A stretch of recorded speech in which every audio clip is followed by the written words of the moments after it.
नमस्ते दोस्तों, मैं तुनीर आप सभी का स्वागत करता हूं सातपुड़ा इंजीनियरिंग के YouTube चैनल पर।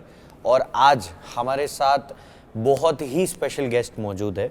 जैसे कि मैंने पिछले केदार सर के इंटरव्यू में कहा था कि हम कोशिश करेंगे और ज़रूर ही श्रेयस पाटिल सर को हमारे साथ इंटरव्यू के लिए बुलाएंगे। इसीलिए आज श्रेयस पाटिल सर हमारे साथ मौजूद है। तो हेलो, नमस्ते। आज इनके साथ हम बातचीत करके बहुत सारी चीज़ें जानने वाले हैं अबाउट सातपुड़ा's टेक्निकल थिंग्स और बहुत सारी चीज़ें। मैं ज़्यादा अभी टाइम ज़ाया नहीं करूँगा और हम सीधा बातचीत पे आएंगे। So hi Shreyas, hello, how's you? I am very fine. So हमने जो प्रॉमिस किया था हमारे ऑडियंस को कि हम जल्द ही आपका इंटरव्यू अपने यूट्यूब चैनल पे पेश करेंगे, तो आज वो दिन आ गया है फाइनली। सो सबसे पहली बात तो हाउ यू आर फीलिंग, मतलब इंटरव्यू और कैमरा, मतलब नहीं, काफ़ी थोड़ा सा नर्वस तो हुए, लेकिन आई एम ऑल्सो एक्साइटेड क्योंकि मुझे हमारे कस्टमर्स तक, हमारे व्यूअर्स तक हमारी विजन एक्सप्लेन करने के लिए एक चांस, मौका मिल रहा है। So I am very excited for that. तो हमारी ऑडियंस और मुझे, हम सभी को जानना है कि ये सातपुड़ा इंजीनियरिंग में टेक्निकल डायरेक्टर बनने से पहले मिस्टर श्रेयस पाटिल कहाँ पे थे, क्या पढ़ाई की, वो किस बैकग्राउंड से आते हैं, क्या क्या चीज़ें उन्होंने अपनी लाइफ में की। तो मुझे आप थोड़ा सा चाइल्डहुड से लेके अपना ये जर्नी इस पोजीशन तक आने का वो प्लीज़ बताएंगे। सो राइट फ्रॉम चाइल्डहुड भी आपको पता ही है, हमारे डायरेक्टर जो है मेरे पिताजी Satish Patil, he is a mechanical engineer and he has been doing business since we were kids. तो तब से ही घर में तो वो सब बातें होती रहती थी, टेक्निकल बातें एंड वो सब। एंड मुझे बचपन से ही उसमें काफ़ी इंटरेस्ट आने लगा था। So right from childhood I was always involve into building things या ऐसा कुछ। तो एंड फिर अभी इंजीनियरिंग भी मैंने प्रोडक्शन इंजीनियरिंग ही चूज़ की क्योंकि इन the long run I knew कि I wanted to join our company and contribute in that way. तो प्रोडक्शन इंजीनियरिंग मैंने की, तब उधर भी देयर वाज अ कंपटीशन कि एक ATV बनानी थी, जो हर साल ये कंपटीशन होता था। So out of 4 years of my engineering college, मैं 3 साल वो टीम में था एंड टीम के साथ मैंने 3 गाड़ियाँ बनाई, डिज़ाइन की। तो मुझे इंजीनियरिंग कॉलेज से ही ये designing and getting it to prototyping and may be production, इसका एक्सपीरियंस इंजीनियरिंग से ही राइट फ्रॉम फर्स्ट ईयर ही था। सो जैसे वो प्रोग्रेस हुआ, मुझे इंजीनियरिंग में ही काफ़ी मेरा जो एप्टीट्यूड इसमें है उसका काफ़ी कॉन्फिडेंस आया उसमें। तो after engineering I was in siemens for 6 months, वहाँ पे प्रोडक्शन कंट्रोल के डिपार्टमेंट में था। लेकिन फिर मेरे भाई और my brother Kedar and my father, both of them said कि I should join the company and start contributing in designing and upgrading our existing product line. तो being in a business family, I trusted their calling and I started working in our own company. और वहीं से फिर day 1 से ही product development और उसमें आई started working and gradually फिर 2 साल मैंने ऐसे ही शॉप फ्लोर पे काफ़ी काम किया, एग्जिस्टिंग प्रोडक्शन प्रोसेसेस इम्प्रूव किए, एग्जिस्टिंग डिज़ाइन में कुछ चेंजेस किए, इम्प्रूवमेंट्स किए। And then finally in 2018 I kind of got a moment to shine. तो जो रेगुलेशंस आए नए स्ट्रेचर, एम्बुलेंस स्ट्रेचर्स में, तो वो रेगुलेशन को अंडरस्टैंड करके उनका इम्पोर्टेंस समझ के मैंने और with some help from my father, हम दोनों ने ये प्रोडक्ट एम्बुलेंस स्ट्रेचर डिज़ाइन किया as per AIS 125 norms. And I think we definitely succeeded in making a mark in the ambulance industry by launching that product. जो हम एक vision लेके अब एक पोजीशन लेते हो, टेक्निकल डायरेक्टर जुड़ते हो, तो इस विजन की टीम सातपुड़ा को नीड क्यों है? ऐसा आपको क्या लगता है कि why it is needed to understand your vision in the technical growth of Satpuda? As a core production engineer I was always मुझे हमेशा इंटरेस्ट था अलग अलग प्रोडक्शन प्रोसेसेस में, अलग अलग प्रोडक्शन टेक्निक्स में. एंड जब मैंने कंपनी ज्वाइन किया था तब जो भी प्रोडक्शन प्रोसेसेस थे, right from day one I knew कि ये एक्सपांड करके ओवरऑल हमें जो भी we need to grow by including different production processes in our products and upgrade the technology which will in turn help our customers, you know. So day one से vision वही है कि हम ऐसे ऐसे products day by day launch करें जो technically और complex हो than the previous products and which will increase the competency of Satpura and help it grow in the future.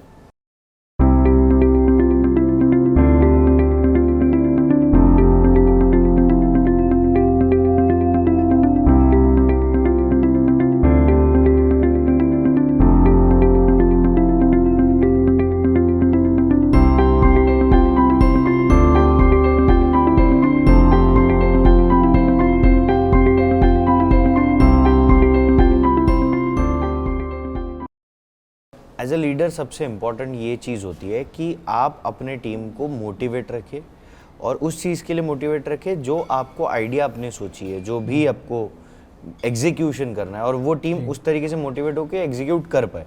तो उसके लिए आप क्या करते हो एग्जैक्टली? तो जब भी किसी प्रोडक्ट का एक जो आइडिया आता है, जो कॉन्सेप्ट रहता है, वो मैं डे वन से ही टीम मीटिंग लेके उनको कम्युनिकेट करता हूँ. हम लोग वीडियोस देखते हैं, जो भी हम लोग डिज़ाइन कर रहे हैं, जो भी प्रॉब्लम सॉल्व कर रहे हैं, कि कस्टमर को वो कैसे हेल्प करने वाला है आगे, कस्टमर को क्या तकलीफ़ हो रही है और हम लोग ये प्रोडक्ट बनाने के बाद उसको क्या ईज़ होने वाला है. ये डे वन से कम्युनिकेटेड होता है और इनपुट सबसे आते हैं. ऐसे नहीं कि मैं ही कुछ डिज़ाइन बोलता हूँ और that is full and final. एक बार टीम को आइडिया आ जाता है कि हम लोग क्या प्रोडक्ट बना रहे हैं, किस चीज़ के लिए प्रोडक्ट बना रहे हैं, तो उनसे भी इनपुट्स आते हैं एंड हम लोग सब मिल के फिर एक फाइनल फीचर्स या डिज़ाइन पे आते हैं जो प्रोटो में कन्वर्ट होता है. तो सिंस एवरीवन इज़ इन्वॉल्व, सब इन्वॉल्व रहते हैं, सबका ओपिनियन भी उसमें रहता है, तो अपने आप ही वो ओनरशिप आती है प्रोडक्ट बनाने में. तो इसीलिए टीम वर्क के वजह से everyone is self motivated, I would से, रादर देन उनको मोटिवेट करने की ज़रूरत नहीं पड़ती, क्योंकि सेल्फ मोटिवेटेड रहते हैं. Everyone is excited to develop the product from day one. जैसे कि आपने पहले बताया था कि आप बचपन से ही ऐसे माहौल में पले बड़े हो जहाँ पे ये सारी मैन्युफैक्चरिंग की चीज़ें हो रही है, प्रोडक्शन ही, और your dad is doing everything, मतलब वो छोटी छोटी चीज़ों से हर चीज़ उन्होंने बनाई है और सारी चीज़ें एग्जीक्यूट की है. तो आपने ऐसी कौन सी स्पेशल चीज़ें एज अ सन एक फादर से ली, या फिर कौन सी चीज़ें सीखी, ये आप बता सकते हैं? आई थिंक जो अटेंशन टू डिटेल वाला जो मेरे इसमें सेलुलर लेवल पे एकदम आया है, ऐसे बोल सकता हूँ. अटेंशन टू डिटेल जो ट्रेट है वो मेरे फादर से आया है, और उनका जो इमेजिनेशन है कि एक प्रोडक्ट लेके कि ये प्रोडक्ट जब कस्टमर के पास जाएगा तब इसका यूज़ कैसे हो सकता है, या फिर कुछ मिस यूज़ की वजह से कस्टमर को जो भी प्रॉब्लम्स क्या आ सकते हैं. तो ये जो उनकी इमेजिनेशन पावर है, और ये मैंने भी कई बार ऑब्ज़र्व करके मेरे में भी वो डेवलप हो गई है.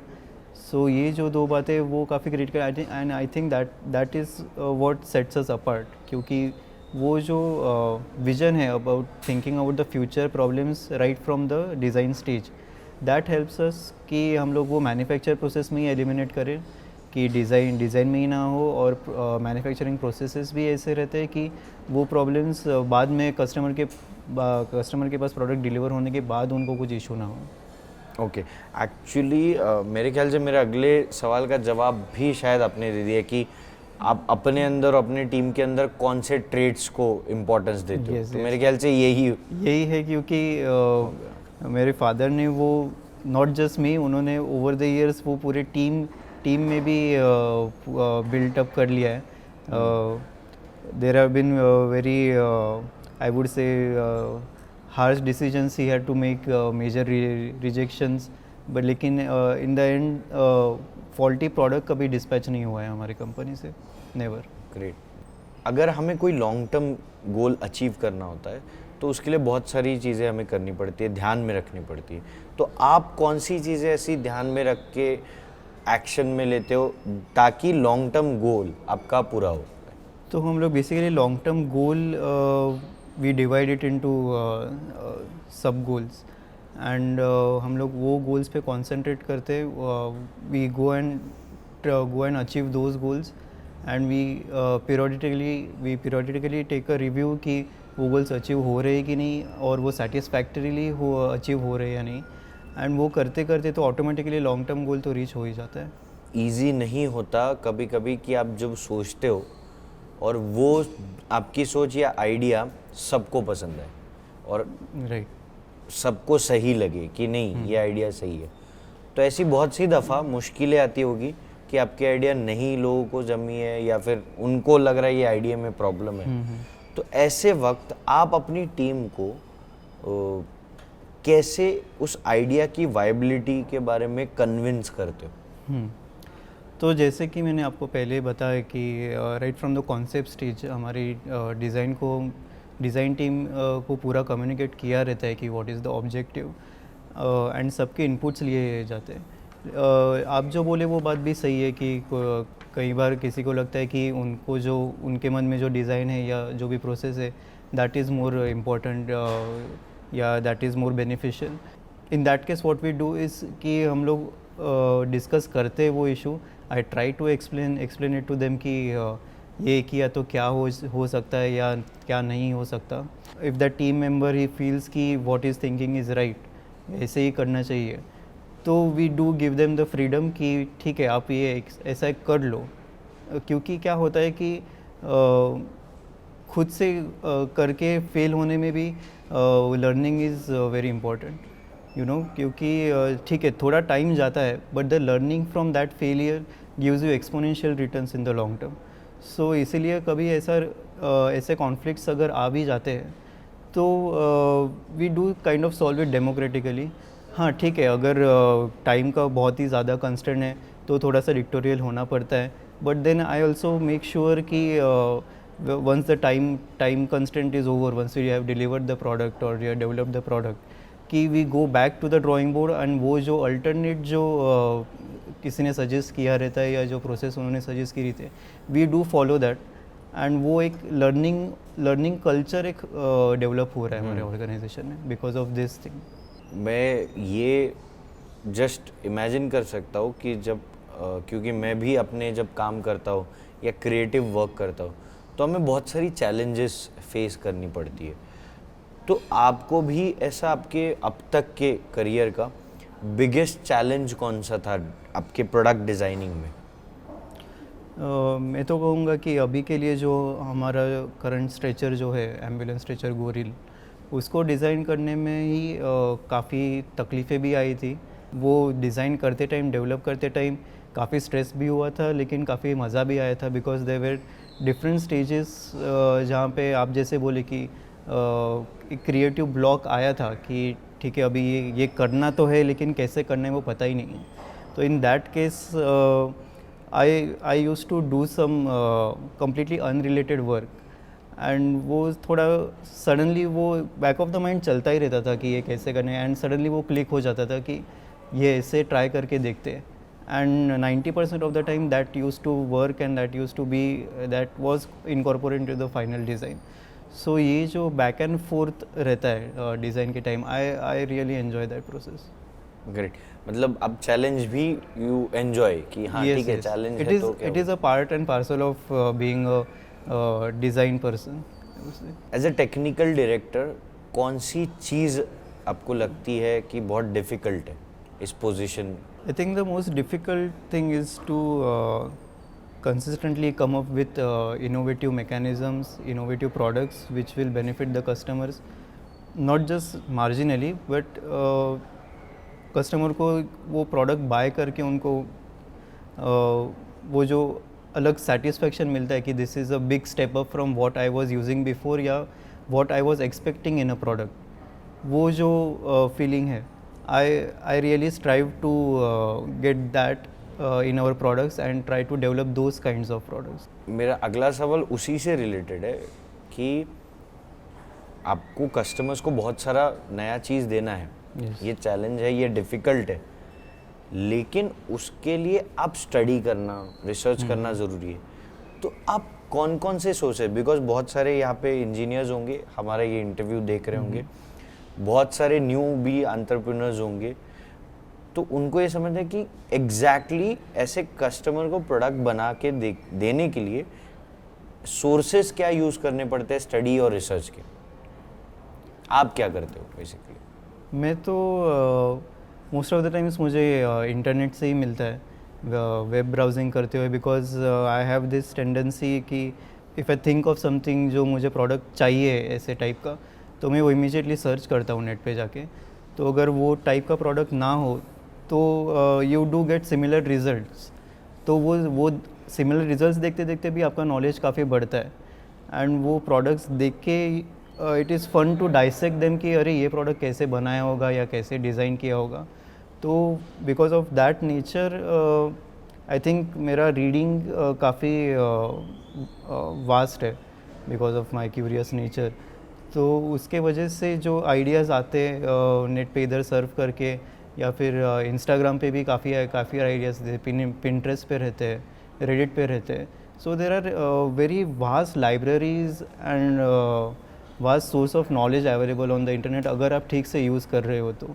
ओके, एंड मैंने जैसे देखा था, हमने एपिसोड भी शूट कर रहे थे तब, और मैंने उससे पहले भी सुना था कि you also go and study on field about how customer are using other products, how they are facing other problems Yes. in the product. तो वो मतलब कैसे आप स्टडी करते हो और वो क्यों ज़रूरी होता है स्टडी करना? So whenever you are launching a product, whenever you are selling a product under your own brand, तब ऐसे कभी नहीं हो सकता कि आप एक प्रोडक्ट जो लॉन्च कर रहे हो, जो वर्जन 1 है, वो ही that will go on and on and on. आपको उसमें इम्प्रूवमेंट्स करना बहुत ही ज़रूरी है, क्योंकि it is very important to get to know कि एक बार मार्केट में जाने के बाद कस्टमर का उसके ऊपर फीडबैक क्या है, क्योंकि इतने सारे लोग हैं, हर एक के अलग अलग ओपिनियंस है, हर एक के अलग अलग नीड्स है। सो देर इज़ डेफिनेटली सम और the other thing which you are missing while developing a product, or which can be improved in the current design. तो इसीलिए it is in our culture कि हम लोग एक बार प्रोडक्ट लॉन्च करते हैं तो हम लोग बाद में आफ्टर अ फ्यू वीक्स और मंथ्स हम लोग फील्ड पे जाते हैं, एंड जो कस्टमर एक्चुअली वो प्रोडक्ट यूज़ कर रहा है उससे बात करते हैं, उससे फीडबैक लेते हैं, वो कैसे वो प्रोडक्ट यूज़ कर रहा है वो भी देखते हैं। तो ये प्रोसेस में वी गेट टू नो कि क्या प्रॉब्लम्स आ रहे हैं, या फिर क्या ऑक्सिलरी प्रोडक्ट्स जो कस्टमर हमारे प्रोडक्ट के साथ यूज़ कर रहा है उसमें अगर कुछ इम्प्रूवमेंट्स हम लोग कर सकते हैं और कस्टमर एक्सपीरियंस और एनहांस कर सकते हैं।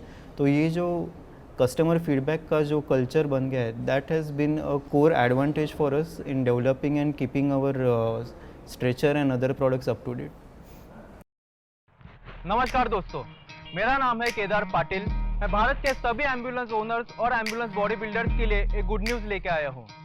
सातपुड़ा आप सब के लिए एक European quality stretcher Indian price पे लेके आया है, ताकि आप हम सब भारतवासियों को एक प्रीमियम एक्सपीरियंस दे पाए, एक कंफर्टेबल एक्सपीरियंस दे पाए और एक सेफ एक्सपीरियंस दे पाए। तो मैं आप सबको एक ही सवाल पूछता हूँ, क्या आपके एम्बुलेंस में बॉडी स्ट्रेचर है? अगर नहीं है तो तुरंत इंस्टॉल कीजिए, क्योंकि भारत को आत्मनिर्भर बनाना ये हमारे हाथ में है। भारत के देशवासियों को उनका क्वालिटी ऑफ लाइफ अपग्रेड करना हमारे हाथ में है और एक सेफ एक्सपीरियंस देना हमारे हाथ में है। So what are you waiting for? Sign up today for Satpura's Gorills, because be different.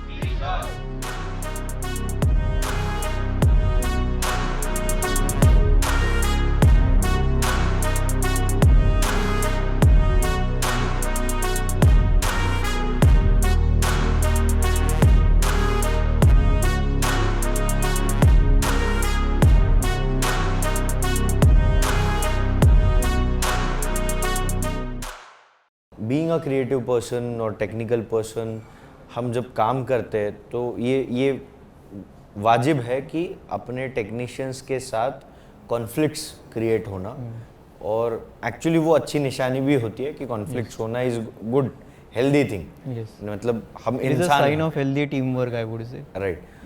तो लेकिन वो कई दफ़ा वो रिजॉल्व ना होना भी महंगा गिर जाता है कॉन्फ्लिक्ट्स।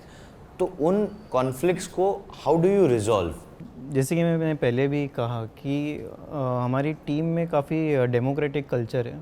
सो ऐसे नहीं है कि जो मैं बता रहा हूँ या जो कोई इंजीनियर बता रहा है वो ही ब्लाइंडली फॉलो होता है, even on the shop floor, जो actually workman who is manufacturing और मेकिंग द प्रोटो।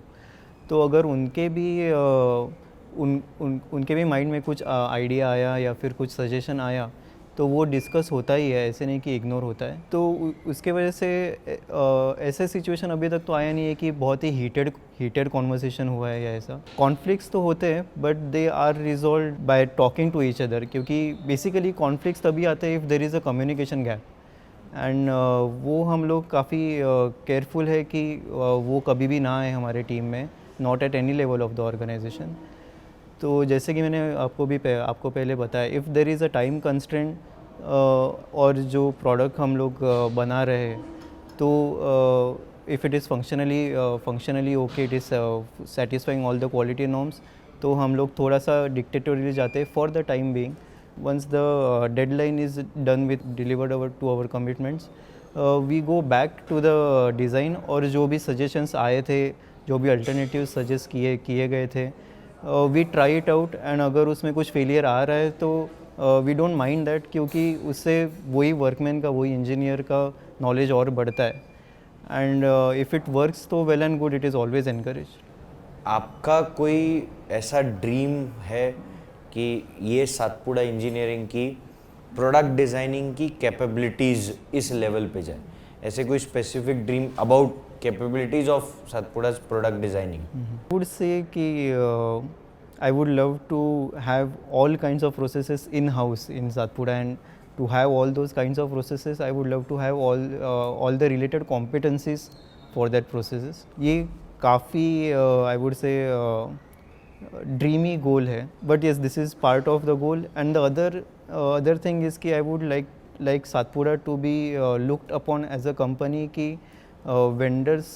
vendors आके उनको business करने में मज़ा आए, satisfaction मिले, वो खुद challenge हो in developing the product with us. तो we want Satpura to be known as a company which is fun to work with, fun and satisfying to work with. For our employees and for our partners and for our customers. एक बहुत important चीज़ हम सब business करते वक्त ध्यान में रखते हैं कि हम जिसके भी साथ काम करें वो इन सिंक में रहे, उसके साथ हमारा कम्युनिकेशन अच्छा हो, उसके साथ रैपो अच्छा हो, तभी वो काम भी अच्छा होता है।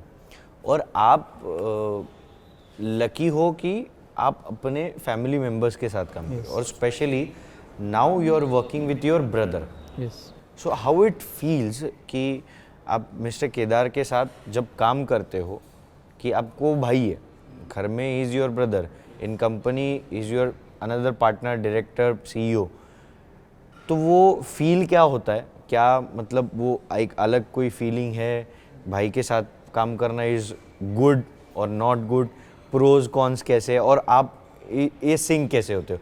और सच जवाब चाहिए, मतलब ऐसा नहीं कि केदार सर अभी यहाँ पे बैठे इसलिए झूठ बोलना है। नहीं, झूठ बोलने की तो ज़रूरत ही नहीं आती, बिकॉज थैंकफुली हमारे जो स्किल्स है दे कॉम्प्लीमेंट ईच अदर स्ट्रेंथ्स। जैसे कि he has a very good tendency of business development and managing the people, and at the same time I have the strength of this technical know-how and designing new products. So there is always this give and take of him saying कि market में we should launch this type of product या ये product की demand है, and me saying कि with this product we will add these features too, and you push this you market this product and such. तो ये जो discussions रहता है इसमें काफ़ी मज़ा आता है लोग को, and working with him is I feel very secured because since is my elder brother, बचपन से ही वो वैसा जो बॉन्ड है, तो काम करने में भी काफ़ी मज़ा आता है। प्रोज एंड कॉन्स बताइए, हमें दोनों सुनने हैं। कौन सा आई वुड से कि काफ़ी काम ही होता है एंड मतलब समटाइम्स घर पे खाना खाते वक्त भी काम खाते वक्त भी होता है, उठते टाइम भी होता है, सोते टाइम भी होता है एंड भाई होते हुए देर इज़ नो बैरियर कि मैं अभी काफ़ी रात हुए मैं अभी कॉल नहीं करूँगा। वो 12 बजे भी कॉल करके भी डिस्कस या ऐसे होता है। सो कभी कभी वो थोड़ा ओवरडोज हो जाता है, but at the same time there are times when we really enjoy discussing about the future that. So for us there is no out time. ये कौन सबसे बड़ी? Yes, it is a con, but like it is not happy every time. I would say that is a con. हाँ but ठीक है, मतलब वो कभी खुशी कभी गम होना चाहिए, वो तो होता नहीं तो ही है। बिजनेस वो बिजनेस नहीं लगेगा Yes. और वो एडवेंचर नहीं आएगा। गुड। मतलब देख आप जैसे देख रहे हो कि भले वो एक कौन है कि आप अपने भाई के साथ काम कर रहे हो कि डे नाइट आपको काम ही करना पड़ता है, बट फ्यूचर अगर लॉन्ग टर्म देखोगे तो आप जो अभी इतनी मेहनत कर रहे हो तो फ्यूचर में जाके वो बहुत लेवल पे आपको आउटपुट देगी, जी। वो रिजल्ट में आएगी। Yes. तो इट्स लाइक कि आप ऐसी ड्रीम देखो कि जो आपको सोने ना दे, और अगर ऐसा भाई हो जो आपको सोने ना दे तो मच बेटर। बहुत सही कहा आपने। राइट। सो इसी के साथ मैं थोड़ा सा मेरा अगला क्वेश्चन आपको पूछना चाहता हूँ, इम्पॉर्टेंटली जो एक्चुअली हम सब जानना चाहते हैं, नेक्स्ट आपका नया डिज़ाइन कब आने वाला है? हम कब तक एक्सपेक्ट करें कि new design by Shreyas Patil? तो हम लोग एक अभी के लिए we have started working on advance stretcher जिसमें काफ़ी अलग फीचर्स है और हम लोग ने काफ़ी अभी के करंट स्ट्रेचर के फीचर्स भी उसमें अपग्रेड किए हैं। तो वो आपको जल्दी दिखाई देगा। जल्दी मतलब एक हफ्ता, एक दिन? एक हफ्ता तो नहीं, डिज़ाइन प्रोसेस अभी भी चालू है, बट अच्छा, you are keeping a secret? Yes, जल्दी मतलब आई वुड विश कि मैं कल ही प्रोडक्ट लॉन्च करूं, लेकिन due diligence has to be done क्योंकि it's a very safety critical item जो स्ट्रेचर हम लोग बना रहे हैं। तो ऐसे कभी नहीं होगा कि एक फॉल्टी प्रोडक्ट लॉन्च हो रहा है क्योंकि एक लॉन्च डेट कमिट की हुई है। अगर कुछ प्रॉब्लम्स आ रहे डेवलपमेंट में तो वो पूरा एड्रेस हो के ही कोई भी प्रोडक्ट लॉन्च होगा सातपुड़ा से। अभी सबसे ज़रूरी मैं सवाल पूछने वाला हूँ कि बहुत सारे इंजीनियर्स होते हैं, मतलब हमारे देश में तो इंजीनियर्स की सच में कमी नहीं है, और बहुत ये इशू है कि लोग इंजीनियर बनते हैं लेकिन जॉब्स नहीं होती। तो ऐसे कई इंजीनियर्स हैं जो खुद का बिजनेस शुरू करना चाहते हैं, बिकॉज वो सेटिस्फाइड भी शायद नहीं होते किसी और के साथ काम करके, उनको वो मज़ा नहीं आता और उनको वो कुछ क्रिएशन करना होता है। तो अपना एंटरप्रेन्योरशिप में अपना इंजीनियरिंग कन्वर्ट करना, ऐसे इंजीनियर्स को आप अपने एक्सपीरियंस के जोर पे क्या मैसेज देना चाहते हो? मैं कहूँगा कि एक कोर प्रिंसिपल जो रहना चाहिए for an entrepreneur is to have a learning culture as the core principle of their organisation.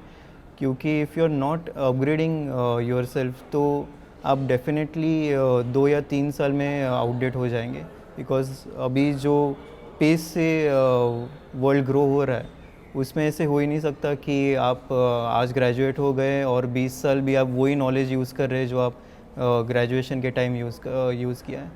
तो having a learning organisation and a learning attitude is very critical, and to manage and grow your business, having empathy towards your employees, towards your customers, your suppliers is very critical.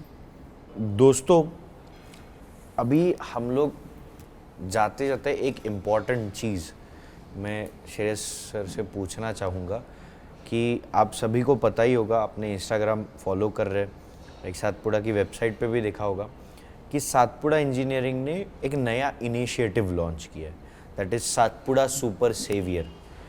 इस initiative के under Satpuda उन सारे ambulance service provider को सम्मानित कर रहा है, उनको अप्रिशिएट कर रहा है, उनको रिकग्नाइज कर रहा है, उन समाज के ऐसे एलिमेंट को, ऐसे इम्पॉर्टेंट हिस्से को बाकी के समाज के सामने पेश कर रहा है कि हम उनको भूल चुके हैं। इसलिए इस इनिशिएटिव के साथ बहुत सारे लोग जुड़ना चाहते हैं और जुड़ रहा शुरू हो चुके हैं। ये इनिशिएटिव के बारे में मैं जानना चाहता हूँ श्रेयस पाटिल जी आपसे कि आपको क्या लगता है इस इनिशिएटिव के बारे में, how you feel and how you present this initiative to all the ambulance service providers. जैसे ही आपको पता है एम्बुलेंस स्ट्रेचर हमारा कोर बिजनेस है, तो कोविड के time obviously we were very busy and we supplied lot of stretchers pan India. लेकिन हम लोग जब भी न्यूज़ पढ़ रहे थे तब हम लोग ने नोटिस किया कि जो डॉक्टर्स है, नर्सेस है, उनको अप्रिशिएट किया जा रहा है, लेकिन जो आदमी वो पेशेंट को घर से हॉस्पिटल तक पहुंचा रहा है या फिर हॉस्पिटल से वापस उनको रिकवरी करके घर पे सक्सेसफुली पहुंचा रहा है, उसको कुछ रिकॉग्निशन ही नहीं मिल रहा है। तो जो एम्बुलेंस ड्राइवर्स और ऑपरेटर्स है जो एक्चुअली दिन रात काम कर रहे थे, जो मुंबई से इंदौर तक पेशेंट्स को पहुंचा रहे थे, तो इनको जितना वो डिज़र्व करते हैं, तो इसीलिए हम लोग ने सोचा कि हम ये एक Satpura super saviours initiative launch करें and we appreciate this individuals who have given their heart and soul during the COVID times.